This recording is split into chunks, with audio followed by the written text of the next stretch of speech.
துதித்து குருவர என போதும் சுருதியின் உட்பட்டது கற்பித்திருவரும் முப்பத்து முகத்த தமரரும் அடி பேண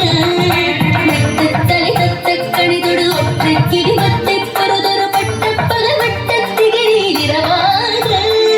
பத்தற்கிரதத்தை கடமைய வச்சு புயல் வச்சு தகுமுறை பட்சத்தொடு ரட்சித்தருள்வதும் ஒரு நாடே பரிபுரணித்த பதம் வைத்து பைரவிதி கொட்க நடிக்க கழுகொடு கழுதா